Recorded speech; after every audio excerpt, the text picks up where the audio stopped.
You're tuning into Black and White Sports on YouTube. The no-holds-barred truth on sports.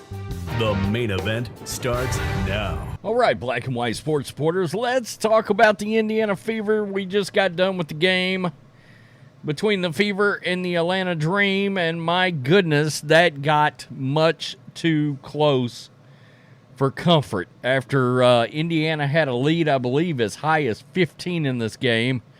Let it be noted, twice against the Mercury, now against the Dream, big leads dwindled down, and they barely can hold on. And guys, I'm going to say it again, that is an indictment of coaching once again. But that's what we're looking at right here.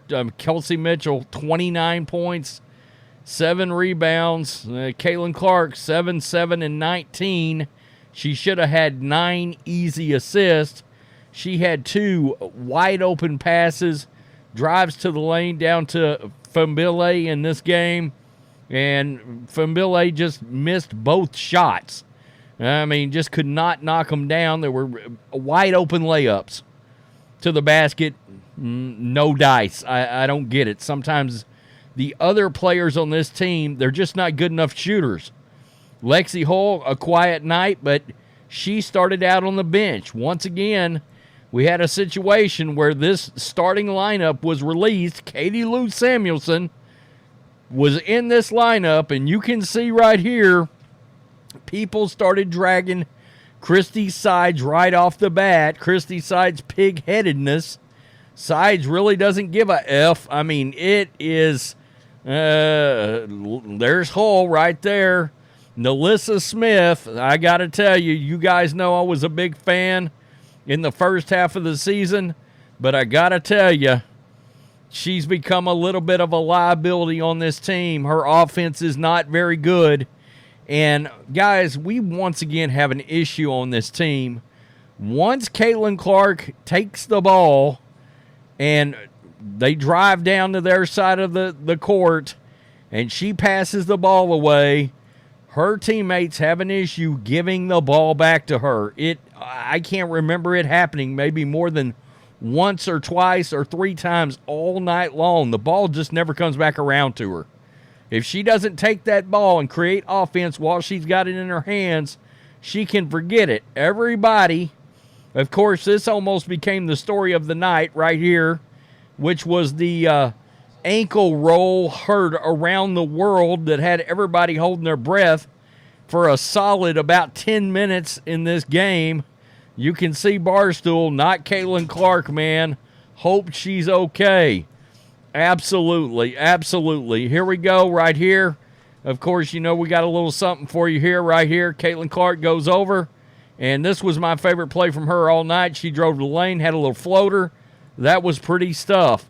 When she drives to the lane, boy, she can really do some damage. I mean, it's not just threes, and she shot lights out from three-point range tonight. Here's one right here. She's actually going to take 2 shots here. She shoots a long logo 3, missed it. It did go back out to her from Hull after a rebound, and she knocked down the tray. Yeah, this is interesting. Field goal percentage at the rim. This is unbelievable. 60.4% for Caitlin Clark. Guys, this was a massive sellout crowd. It was 17,600, I think, was the final tally, but it was much too close. I mean, seriously. They were in control of this game, but if you look at this box score, look at the second half. I mean, I don't know what's happening to this team. I've said, if a team comes out flat in the first and flat in the third, then you got an issue with your coaching, all right?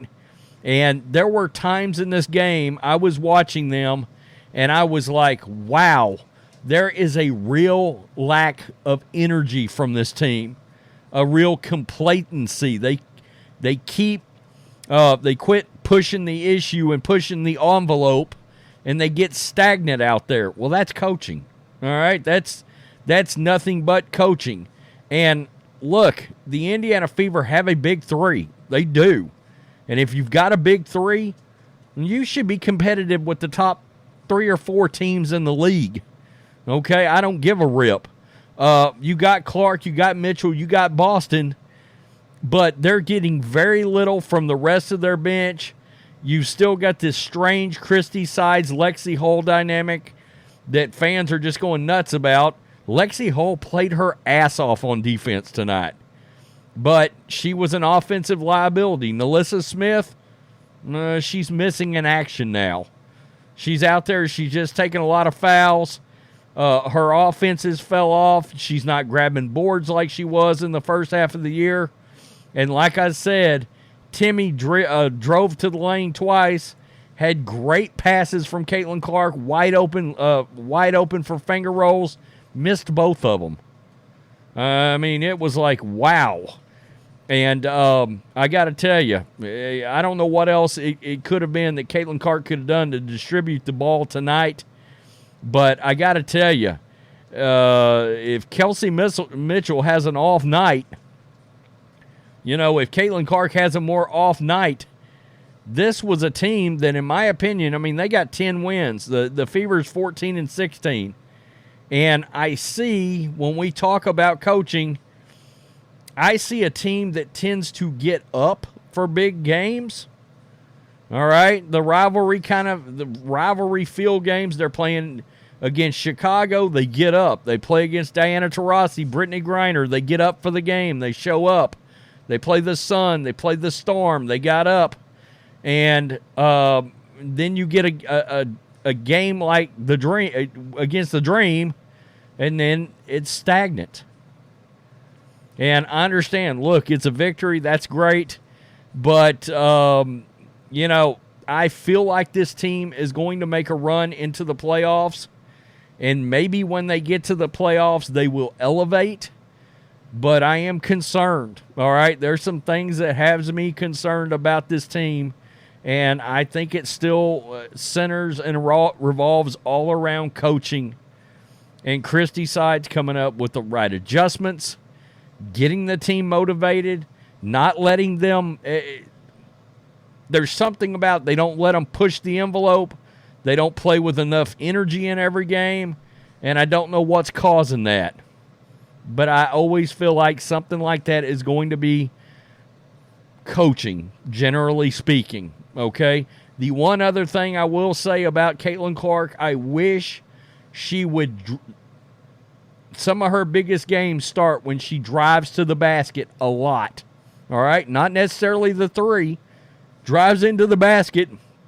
Later in the game, it opens up for her from three-point range, and having done that, that said, she shot the lights out from three tonight. I mean, seriously. And it's up to Christie sides to figure out how the hell do I get Caitlin Clark more shots in the second half of games. Because this team has almost blown some leads in the second half. They could just as easily have 3 more losses right now. Tell me what you think. It was a victory. It was a good win. They needed the win. But there's some things this team's got to work on. No doubt about it. And I'm staring right at you, Christie side. Seriously. Tell me what you think. Peace. I'm out. Till next time. Thanks for watching the show. Be sure to like, comment, and subscribe. Be sure to tune in next time on Black and White Sports.